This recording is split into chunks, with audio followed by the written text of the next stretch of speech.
So hello everyone, welcome to digital पढ़ाई। मेरा नाम है राज और आज की इस वीडियो में कवर करेंगे पेपर नंबर 1, जहां पे इस वीडियो के अंदर कवर करने वाला है सेक्शन ए को।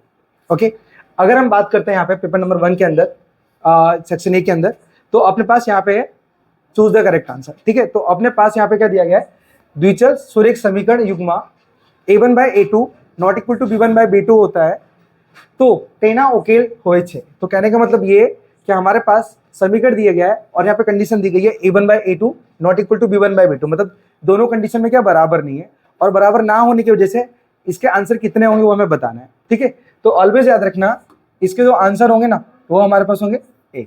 ठीक है, तो अभी भी a1/a2 not equal to b1/b2 होता है। तो अब बढ़ते हैं हमारे पास सेकंड वाले की तरफ। सेकंड में बात करेंगे तो यहाँ पे लिखा है जो खाली जगह था तो द्विघात समीकरण ax² + bx + c = 0 ना बे बीज समान अने वास्तविक हो। तो यहाँ पे क्या बोला गया, हमारे पास जो दोनों के दोनों जो बीज होते हैं ना, बीज का मतलब कि जो x की कीमत होती है ना वो हमारे पास समान चाहिए हमें। यहाँ पे लिखा है देखो, बीज समान होए अने वास्तविक होए। तो बीज समान तभी निकलते हैं जब हमारे पास b² - 4ac वाली कीमत यूज की हुई होती है। ठीक है, मतलब हमारे पास जो फॉर्मूला होता है ना बीज वाला, वो b² - 4ac वाला जो यूज होता है तभी जाके हमारे पास जो बीज निकलते हैं वो समान निकलता है। ठीक है, तो एग्जैक्ट इसका आंसर होगा ऑप्शन नंबर बी। चलिए कंटिन्यू करते हैं हमारे पास क्वेश्चन नंबर सी की तरफ। अब सी हमारे पास दिया गया है कि समांतर श्रेणी 4, 10, 16, 22 माटे सामान्य तफावत डी शोधो। तो अपने को डी कैसे निकालना है, डी का फॉर्मूला होता है हमारे पास a2 - a1। अपने पास जो a2 की कीमत है वो 10 दी गई है, तो 10 माइनस a1 की कीमत है 4, इसे माइनस करेंगे तो हमारे पास आएगा कितना 6। तो एग्जैक्ट ये जो 6 है ये हमारे पास तफावत होगी, मतलब ये अंतर होगा हमारे पास। तो डी की वैल्यू कितनी निकलेगी हमारे पास 6, जो कि ऑप्शन नंबर सी है। ओके, सो आई होप तीनों के तीनों जो क्वेश्चन है वो प्रॉपर तरीके से क्लियर होंगे। ओके, और ये जो वीडियो चल रहा है ये लाइव सेशन चल रहा है, मतलब विथ माय स्टूडेंट। सो कहने का मतलब ये, तो आई होप सबको क्लियर हो रहा है, बाकी सबको भी। चलो सो आगे कंटिन्यू करते हैं। अब हमारे पास क्या दिया है, बिंदुओं 0, 5 અને -5 और 0 वच्चेनु अंतर। देखो यहाँ पे सबसे बेस्ट तरीका पता है क्या है, दो फॉर्मूले हैं। एक तो हमें डिस्टेंस वाला फॉर्मूला से निकाल सकते हैं और दूसरा हमारे पास होता है उद्गम बिंदु। ठीक है, उद्गम बिंदु से, उद्गम बिंदु का अगर फॉर्मूला हम लगाते हैं तो उसका फॉर्मूला होता है उद्गम बिंदु, जिसे ऑरिजिन का फॉर्मूला भी बोलते हैं अपने। ठीक है, अगर मैं उद्गम बिंदु की बात करूं, अब ये लगेगा कैसे पहले समझना। देखो अपने पास अगर यहाँ पे x की कीमत मिल रही है और यहाँ पर y की कीमत मिल रही है, तभी हम उद्गम बिंदु का फॉर्मूला यूज कर सकते हैं, नहीं तो नहीं यूज कर सकते। ठीक है, अगर हमारे पास यहाँ पे x और y की जगह मतलब दोनों कीमत दी गई हो तो हमेशा आपको क्या करना है, अंतर वाला फॉर्मूला यूज करना है। ठीक है, चलिए तो हम उद्गम बिंदु का फॉर्मूला लेते हैं। फॉर्मूला होगा रूट में x² + y² and equal to root के अंदर जो x की कीमत कितनी दी है हमारे पास -5, तो -5 का वर्ग plus, just wait 2 minute, phone आ रहा है। चलिए सॉरी, थोड़ा पेरेंट्स का फोन था बिकॉज क्या बच्चे यहीं पे इस वजह से। चलो देखो, तो अपने पास क्या है, x की कीमत क्या थी -5, तो -5 का स्क्वायर किया and plus as it is लिखा। अब y की कीमत कितनी है 5, तो ये 5 का स्क्वायर हो जाएगा। अब इक्वल टू -5 का अगर मैं स्क्वायर निकालता हूँ ना तो हमारे पास 25 हो जाएगा एंड प्लस यहाँ पे भी 25 हो जाएगा और दोनों को ऐड कर देंगे तो हमारे पास रूट में आ जाएगा 50। दोनों को जोड़ने पर जब हम इनके फैक्टर निकालेंगे तो एग्जैक्ट हमारे पास जो 50 है ना, 50 के फैक्टर निकाल लेंगे हम, तो 2 से जाएंगे 25 बार में, फिर 5 से 5 बार में, और फिर 5 से जाएगा 5 एक बार में। तो एग्जैक्ट हमारे पास क्या, ये जो 5 का पेयर बन गया और वो पेयर बनने की वजह से क्या होगा, रूट से बाहर आ जाएगा। तो हमारे पास रूट के अंदर क्या रह जाएगा, सिर्फ 2, रूट के अंदर रह जाएगा सिर्फ 2। तो जो कि हमारे पास आंसर आ रहा है 5√2। तो अपने पास कौन सा आंसर है, ऑप्शन नंबर बी, जो कि हमारे पास करेक्ट आंसर है। अगर इसी क्वेश्चन को आप अंतर वाले फॉर्मूले से निकालते हो तो एग्जैक्ट यहाँ पे भी आपको कीमत मिल जाएगी। ठीक है, चलिए सो कंटिन्यू करते हैं नेक्स्ट वाले क्वेश्चन की तरफ। अब देखो यहाँ पे क्या लिखा है, sec² थीटा माइनस का tan² थीटा। देखो अपने पास ये जो फॉर्मूला होता है sec² theta minus tan² theta, ये एक आइडेंटिटी है जो कि हमारे पास 1 आएगी, ऑप्शन नंबर बी। ठीक है, याद रखना ऐसा हो तो मैं आपको तीनों लिखा देता हूँ, sec² theta minus tan² theta बराबर 1। एक होता है हमारे पास cosec square theta minus cot square theta बराबर 1, और एक होता है हमारे पास sine square theta plus, just wait,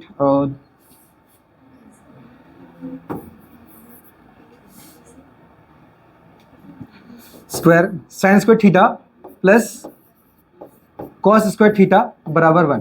ये हमारे पास आइडेंटिटी है, इन तीनों में से कोई एक आ सकता है। उसी प्रकार से हमारे पास यहाँ पे जो क्वेश्चन दिया था जिसका आंसर नंबर 1 है। ठीक है, चलो चलते हैं हमारे पास नेक्स्ट क्वेश्चन की तरफ। अब यहाँ पे लिखा है कि कोई माहिती माटे x बार बराबर 25 અને z बार बराबर 25 हो तो m बराबर निकालो। ठीक है, तो एग्जैक्ट यहाँ पे कंडीशन होती है, देखो जब हमारे पास x की कीमत और z की कीमत या फिर m की कीमत जब इक्वल हो, एक कंडीशन मैं यहाँ पे दिखा देता हूं। यहाँ पे x बार की कीमत, m की कीमत और z की कीमत, ये जब तीनों बराबर हो, तीनों में से अगर कोई भी दो बराबर हो तो तीसरी कीमत खुद ही बराबर निकलेगी। ठीक है, जैसे आप देख पा रहे हो यहाँ पे कीमत क्या है, यहाँ पे देखो जैसे यहाँ पे लिखा है x बार की कीमत z के बराबर है। ठीक है, x की कीमत z के बराबर है, तो अब निकालना है m, तो m की कीमत भी क्या होगी 25 होगी। क्यों? क्योंकि एग्जैक्ट हमारे पास अगर कोई दो बराबर होंगे ना तो तीसरी भी बराबर कीमत होगी। ठीक है, तो हमारे पास आंसर आएगा 25, जो कि ऑप्शन नंबर ए है। इसके लिए फॉर्मूला भी होता है हमारे पास, क्या हुआ, ओके, इसके लिए फॉर्मूला होता है z बराबर 2m माइनस का 3x बार। ठीक है, मैं आपको दोनों तरीके से बता रहा हूँ, इससे भी बता दे रहा हूँ और डायरेक्ट भी बता दिया मैंने कि अगर आपके पास अगर दो कीमत बराबर हो तो तीसरी भी बराबर निकलेगी। चलो तो रखते हैं, z की कीमत कितनी दी 25 बराबर 2, और जो m की कीमत है वो कितनी दी गई अपने पास, m की कीमत तो निकालनी है अपने को, तो m एज इट इज लिख लेते हैं -3, और x बार की कीमत कितनी दी है, वो दी है हमारे पास 25, और यहाँ पे 25 थी 75 हो जाएगा, तो 25 बराबर 2m माइनस का 75, ये 75 इधर लेके आएंगे हम, तो हमारे पास 25 प्लस का 75 बराबर का 2m आएगा। इन दोनों को जोड़ेंगे, मुझे लगता है मिस्टेक्स होगी थोड़ी बहुत, यहाँ पे शायद है ना 3m था और 2x बार था शायद तक, जस्ट वेट, एक लोचा हो गया। अब ओके चलिए, तो एग्जैक्ट है ना थोड़ी सी वीडियो के अंदर मिस्टेक आ गई थी। ओके, अब यहाँ पे समझना एग्जैक्ट, यहाँ पे अपने पास जो फॉर्मूला है, देखो मैंने आपको एक तरीका तो बता दिया कि हमारे पास अगर कोई दो कीमत बराबर होगी तो तीसरी भी कीमत हमेशा बराबर आएगी, जिसके कारण ऑप्शन नंबर ए हमारा सही है। अगर आपको फॉर्मूले से चेक करना है तो फॉर्मूले से भी चेक कर सकते हो। फॉर्मूला हमारे पास होगा z equal to 3m minus का 2x बार है। ठीक है, अब कीमत पुट करते हैं हम, तो z की कीमत हमारे पास 25 बराबर 3, 2 मिनट, कौन है, पेरेंट्स है, अच्छा ओके, चलो तो m की कीमत कितनी है अपने पास, m तो निकालना है हमें, -2, और x बार की कीमत हमारे पास 25 दी गई है, तो 25 बराबर 3m माइनस का 50 हो जाएगा, आपस में गुणा करेंगे तो ये 50 को इक्वल के इधर लेके आ जाते हैं, तो 25 प्लस 50 बराबर का 3m हो जाएगा। इन दोनों को जोड़ेंगे तो हमारे पास 75 बराबर m आएगा हमारे पास, ये 3 बटे में ले लेते हैं हम डायरेक्टली, 3 से इस 75 को काटेंगे ना तो हमारे पास आंसर यहाँ पे भी 25 आएगा। तो मैंने आपको बताया था कि जब कभी कीमत तीनों में से दो बराबर दी हो तो तीसरी भी कीमत हमेशा इक्वल ही आएगी। ठीक है, तो इस कंडीशन के अकॉर्डिंग हमारे पास जो आंसर है वो 25 है, जो कि ऑप्शन नंबर ए है, जो मैंने ऑलरेडी बता दिया आपको। अब हम कंटिन्यू करते हैं क्वेश्चन नंबर 7 की तरफ। अगर 7 की बात करते हैं तो यहाँ पे लिखा है कि नीचे आपेला विधानो साचा અને તેમ કોર્સમાં આપેલ જવાબમાંથી યોગ્ય जवाब पसंद करी लखो। सो कहने का मतलब ये कि यहाँ पे ऑलरेडी यहाँ पे क्वेश्चंस के आंसर लिखे हुए हैं, तो इन तीनों में से हमें प्रॉपर बताना कि आंसर कौन सा सही होगा। ठीक है, चलो तो सबसे पहले हमारे पास दिखा है 3 + 2√5। अगर मैं इसकी बात करता हूँ ना तो आप हमेशा याद रखना कि जो √5 है ना वो हमेशा असमय संख्या है, और उस असमय संख्या के साथ अगर मैं किसी संख्या को गुणा करता हूँ ना तो हमेशा वो असमय आएगा। ठीक है, याद रखना, हमारे पास कोई भी असमय संख्या है, अपने असमय को इंग्लिश में बोलता है इरेशनल नंबर। ठीक है, अगर असमय का हम गुणा करते हैं किसी भी संख्या से, किसी सादा संख्या से, समझो 5 से किया, तो वो हमेशा असमय ही होगा। जोड़ेंगे तो असमय, गुणा करेंगे तो असमय, भाग करेंगे तो असमय, सो कहने का मतलब है कि हमारे पास ये जो संख्या है ना, ये टोटली क्या मिलेगी हमें, असम है। हमारे पास आंसर होगा ये वाला, ठीक है। मैं अब लिख देता हूं ऑलरेडी, असम है। चलिए, सो आई होप ये वाला भी क्लियर हो गया हो। बढ़ते हैं नेक्स्ट क्वेश्चन की तरफ। अब यहाँ पे क्या दिया गया, पहले उसे समझ लेते हैं। यहाँ पे लिखा है द्विघात बहुपदी 4x² - 3x - 7 ना शून्य नो सरवाड़ो खाली जगह 6। अपने पास शून्य नो सरवाड़ा दिया गया। अब कैसे निकालोगे पहले समझते हैं। देखो अपने पास दो तरीके हैं। सबसे पहले क्या, हमारे पास एक फॉर्मूला होता है शून्य नो सरवाड़ा वाला, शून्य को का योग बोलते हैं उसे हिंदी में। अगर गुजराती में बोले तो शून्य को ना सरवाड़ा बोलते हैं, ठीक है। तो यहाँ पे फॉर्मूला होता है अल्फा प्लस बीटा बराबर -b/a होता है। तो हम दोनों तरीके से निकाल सकते हैं। अब देखो अपने पास अल्फा प्लस बीटा निकालने के लिए क्या करना पड़ेगा, हमें इसे फैक्टराइज करना पड़ेगा, और सेक्शन ए के अंदर इतना टाइम होता नहीं है, तो पता है ऑलरेडी, ठीक है। तो हम क्या करेंगे, एबीसी की हेल्प से डायरेक्ट कीमत निकालेंगे। चलो, तो अपने पास देखो यहाँ पे 4x² - 3x - 7। चलो, ए की कीमत क्या होगी बोलो, 4, बी की कीमत -3 और सी की कीमत -7। अब पुट करते सीधा, तो अपने पास इक्वल टू माइनस बी की कीमत कितनी है, -3, और ए की कीमत कितनी है, 4। तो माइनस से माइनस कैंसिल हो जाएगा, तो आंसर आएगा क्या, 3/4। तो अपने पास जो 3/4 हो पहला ही आंसर है, जो कि आपको दिख रहा है ऑलरेडी, ठीक है। क्लियर हो गया ना। हमें देखो अगर हमारे पास ये ऑप्शन नहीं है ना, तो हम फैक्टराइज करेंगे, मतलब गुणनखंड निकालेंगे, लेकिन जब सबसे इजी ऑप्शन है तो हम उसे निकालने की कोशिश करेंगे, ठीक है। चले, सो बढ़ते हैं नेक्स्ट क्वेश्चन की तरफ। अच्छा, बाकी किसी को कोई डाउट, ऑफलाइन वाले नहीं ना, चलो तो ऑनलाइन चलते हैं आप सीधा। अपने पास यहाँ पे क्या दिया है कि एक सिक्का ने 3 वक्त उछाड़ता मरता शक के परिणामों की कुल संख्या खाली जगह 6। अब ये कितनी है वो हमें निकालना है। देखो अब हमेशा याद रखना है, जैसे मान के चलो कि कभी भी एक सिक्के को हम एक बार उछालते हैं ना, तो हमेशा क्या करना है, पावर में परिवर्तन करना है। 2 बार उछालेंगे तो हमें क्या करना है, 2 की पावर 2 रख देंगे, 3 बार उछालें तो 2 की पावर 3 रख देंगे, इस तरीके से। तो यहाँ पे कितना आएगा, 2। अगर एक सिक्के को 2 बार उछालेंगे, ठीक है, तो हमारे पास कुछ परिणाम अलग होंगे, लेकिन मैं क्या करूँ, यहाँ पे एक बार उछाल रहा हूँ, तो हमारे पास 2 परिणाम होंगे, और वो दो परिणाम हो सकते हैं हेड और टेल, इस तरीके से, ठीक है। इसी तरीके से हम बढ़ाएंगे यहाँ पे 2, तो यहाँ पे होगा 4, मतलब हमें 4 परिणाम मिलेंगे। लेकिन यहाँ पे कितनी बार उछाला गया, 3 बार, तो 2 की घात 3 बराबर 8। तो हमें कुल मिला के जो परिणाम मिलेंगे ना, वो 8 मिलेंगे, ठीक है। अब देख पा रहे हो हमारे पास जो ऑप्शन नंबर लास्ट वाला है ना, वो है 8, ठीक है। सो आई होप ये वाला भी क्लियर हो गया। तुम लोगों को कोई दिक्कत, अब इस हिसाब से निकाल सकते हैं। चलो अब बढ़ते हैं नेक्स्ट। अब ये हमारे पास आइडेंटिटी है tan theta into cot theta, ठीक है। तो एग्जैक्ट इसका जो आंसर है वो 1 होगा, ठीक है।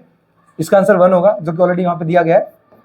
और मैं आपको ना कुछ आइडेंटिटी और लिखा देता हूँ, ठीक है। देखो एक होता है हमारे पास sine theta into cosec theta बराबर 1, फिर यहाँ पे tan theta into cot theta बराबर 1, और cos theta into sec theta बराबर 1, ठीक है। तो ये हमारे पास आइडेंटिटी है। अगर आपको इस तरीके से कोई भी कीमत मिलती है तो उसका आंसर हमेशा 1 मिलता है, ठीक है। बाकी किसी को दिक्कत, ओके कंटिन्यू करते हैं बस कर।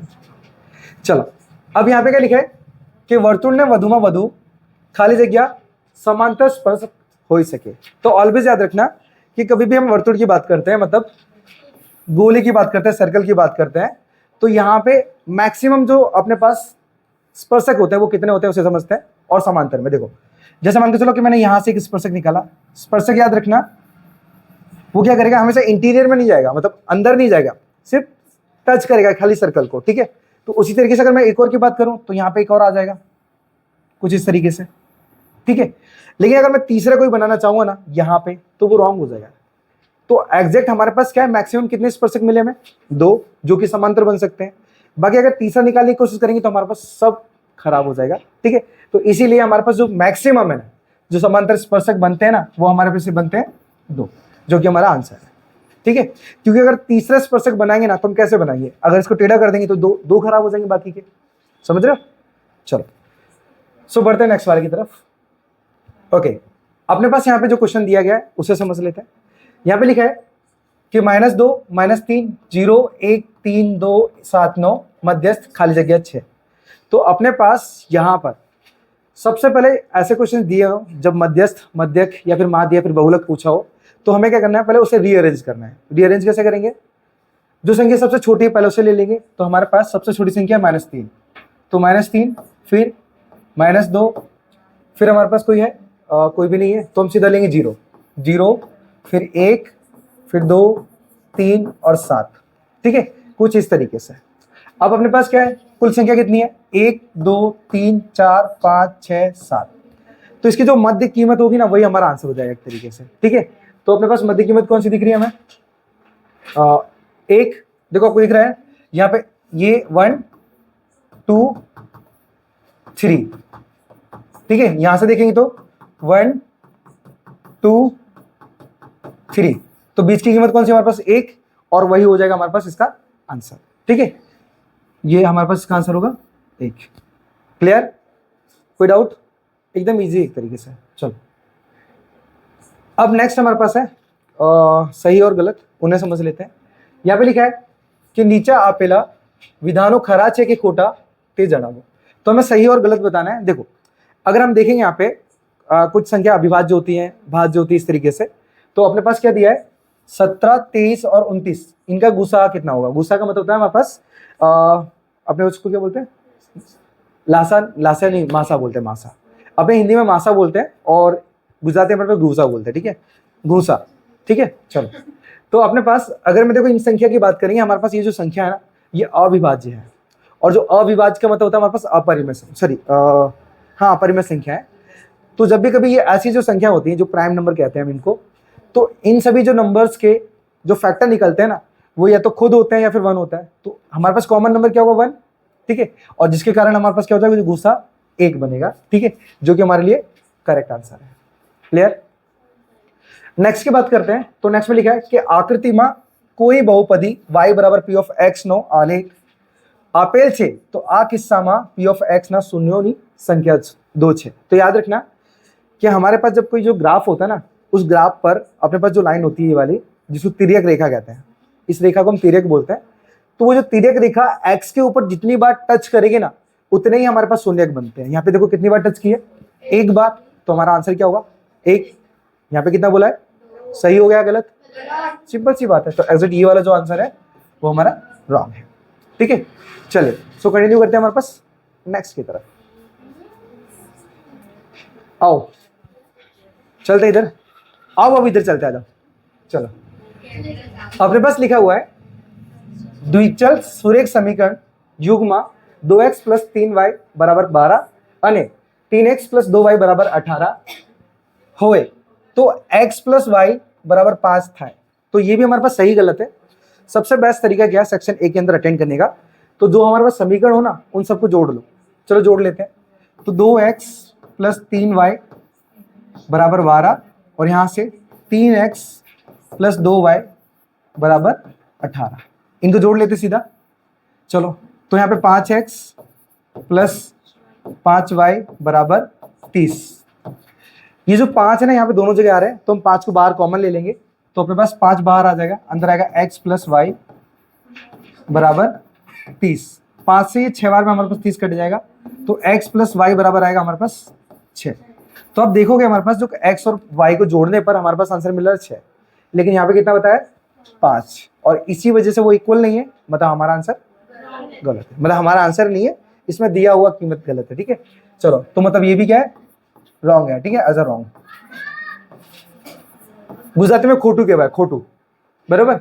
चलो बात करते हैं क्वेश्चन नंबर 16 के बारे में।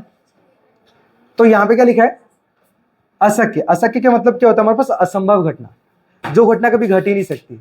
जैसे मैं बोलूँ मैं वापस से बच्चा बन जाऊं, भाई असंभव है। ठीक है, तो मैं छोटा नहीं हो सकता इस वजह से। तो हमारे पास क्या है, ऐसी घटनाओं की जो संभावना होती है ना वो 0 होती है, और इसीलिए वो सही है। ठीक है, हमारे पास ये सत्य है, सत्य बोलो, साचो बोलो, खरू बोलो, सब एक ही चीज है, ट्रू बोलो। ठीक है, तो आई होप ये वाले इतने क्वेश्चन क्लियर। चलो कंटिन्यू करते हैं आगे। ओके, अब ये एक शब्द में आप जवाब है। अब एक शब्द कैसा भी दो वो आप जानो, वैसे बताना तो मेरे को ही पड़ेगा। देखो, अरे मुझे लगता है ज्यादा आ रहा है, रुक जाओ ना थोड़ा सा, मैं ही बता देता हूँ। मैंने बोला था ना डिस्कशन नहीं करेगा। हाँ तो डिस्कशन, मैं वही तो बोल रहा हूँ। चलो अभी भी वीडियो बन रही है, देखो। चलो यहाँ पे लिखा है नीचे ना प्रश्नों ना एक वाक्य शब्द के एक अंक में जवाब आपको। देखो यहाँ पे अगर आपको डायरेक्ट आंसर मिलता है तो कोई दिक्कत ही नहीं है, लेकिन नहीं मिल रहा है तो अपने थोड़ी बहुत कैलकुलेशन निकाल सकते हैं यहाँ पे, ठीक है। क्योंकि देखो कैलकुलेशन कर रहे हैं यहाँ पे, कोई गलती नहीं है, ठीक है। ऑनलाइन भी बोल रहा हूँ। हाँ चलो समझते हैं। देखो अपने पास यहाँ पे क्या लिखा है, A 2A 3A 4A इस तरीके से लिखा है। अभी पूछा कि समान श्रेणी है या नहीं है, तो हम क्या करेंगे, इसे दो बार चेक करेंगे, D1 और D2। देखो इससे इसमें भी गैप कितना हमारे पास, यहाँ पे भी एक A का गैप है, और इसमें कितने का है, ये भी एक A का है। तो गैप हमारे पास कैसे समान है, और जब गैप समान होते हैं तो ये समान श्रेणी है, ठीक है। तो अपने पास यहाँ पे क्या है, समांतर श्रेणी 6 नहीं, एक ही है ये है, ठीक है। तो ये अपना आंसर होगा डायरेक्टली। चलो नेक्स्ट में क्या बोला है कि वर्तुळनी अंदर आवेला बिंदु माथी वर्तुळ ने કેટલા સ્પર્શક મળે છે। तो सबसे पहले अगर मैं बात करूं ना, वर्तुळ यानी सर्कल की बात की गई है, इस सर्कल के अंदर कितने स्पर्शक आते हैं, हो सकते हैं, ठीक है। तो याद रखना है स्पर्शक किसको बोलते हैं, जो सिर्फ वृत्त को स्पर्श करे खाली, और वो बाहर की तरफ, वो वृत्त के अंदर तो जा ही नहीं सकते। तो ऐसा हमारे पास आंसर हो जाएगा 0, ठीक है, 0 आंसर होगा। चलो तो आई होप ये वाला सबको क्लियर है, कोई किसी को डाउट वगैरह, ओके कंटिन्यू करते हैं। अब हमारे पास क्या लिखा है यहाँ पे कि पासा ने एक वक्त उछाड़ता 6 अंक ना मळे तेनी संभावना કેટલી। तो अपने को याद रखना है कि हमारे पास जो पासा होता है ना, पासा के अंदर 6 अंक होते हैं, 1 से लेकर 6 तक के। अब यहाँ पे बोला 6 अंक ना मळे, तो जब 6 नहीं मिलेगा तो हमारे पास कितने अंक बचे, 5। तो 5 और बटे में कुल संख्या होती है। तो अगर मैं कुल संख्या की बात करूं यहाँ पे, कुल संख्या, तो कुल संख्या कितनी होगी, 6। लेकिन अगर मैं बात करूं यहाँ पे कि 6 अंक ना मळे, देखो 1 2 3 4 5 और 6। अब इनमें से ऐसा बोला जा रहा है कि 6 नहीं मिलेगा। जब 6 को हम छोड़ देंगे तो बचेंगे कितने, 5। तो इसका जो हमारे पास आंसर होगा वो होगा P ऑफ E बराबर 5 बटे कुल संख्या मतलब 6। ये होगा हमारे पास इसका आंसर। क्लियर, बाकी अपने को कोई दिक्कत, क्लियर ना आशीष, ओके। चलो अब नेक्स्ट अपने पास यहाँ पे लिखा है कि प्रथम 11 प्राकृतिक संख्याओं मध्यक शोधो। अपने पास यहाँ पे ना एकदम इजी फॉर्मूला है, फॉर्मूला होता है हमारे पास n+1/2। ये हमारे पास क्या है, मध्यक शोधवानो फॉर्मूला, ठीक है, मध्यक शोधने का। तो फॉर्मूला कैसे होगा, देखो हमारे पास n बराबर कितनी संख्या दी, 11 कीमत रखेंगे, तो 11 + 1/2 बराबर, इन दोनों को जोड़ेंगे तो हमारे पास कितना हो जाएगा, ये 12/2। इनको भाग देंगे, अपने पास कितना बचेगा, 6। तो हमारे पास जो मध्यक होगा ना, मध्यक, ठीक है, बताओ हम बोलेंगे x बार बराबर वो कितना होगा, 6। ये होगा हमारे पास आंसर इस क्वेश्चन का, ठीक है। चलो सो क्लियर, कोई डाउट किसी को। मेरे ख्याल से मध्यक है ना, इनके में सही तो वैसे मध्यक यही बोलते हैं, x बार को बोलते हैं। चलो क्लियर है, उड़ी बाबा कैसा आ गया, हाँ सही है, सही है, फिर से चेक कर लेते हैं। ओके ओके, आप अपने पास नेक्स्ट समझ लेते हैं। गंदे लोग किस बात करो। चलो देखो अपने पास क्वेश्चन में क्या लिखा है उसे समझते हैं पहले। यहाँ पे लिखा है कि अर्धगोलकना वर्तुळाकार आधारनु क्षेत्रफल। अपने पास अर्धगोलक बोला गया है। अर्धगोलक का मतलब क्या होता है, एज ए कटोरा, ठीक है, बेटा बाप से भी गोरा। चलो तो अपने पास दिख नहीं रहा होगा मेरे ख्याल से, चलो ये कटोरा कुछ इस टाइप से है, कटोरा लग रहा है, बोरी लग रही है मुझे तो। चलो मांगने के लिए अच्छा है वैसे। चलो आज तुम लोगों को पकड़ा देते हैं आज से, ठीक है, क्या हुआ, सीरियस हो गया तो। चलो सुनो, अब अर्धगोलक ना वर्तुळाकार आधार नु क्षेत्रफल बोला। देखो अगर हमारे पास कटोरे की बात करेंगे ना, तो अगर मैं उसे रिवर्स रखता हूँ, उल्टा रखता हूँ ना, तो अपने पास जो गोला गोला आएगा ना, तो उसका क्या होगा, पाई आर स्क्वायर होगा हमारे पास। तो एग्जैक्ट हमारे पास जो ऑप्शन नंबर बी हमारा पहले का आंसर होगा। क्लियर हुआ।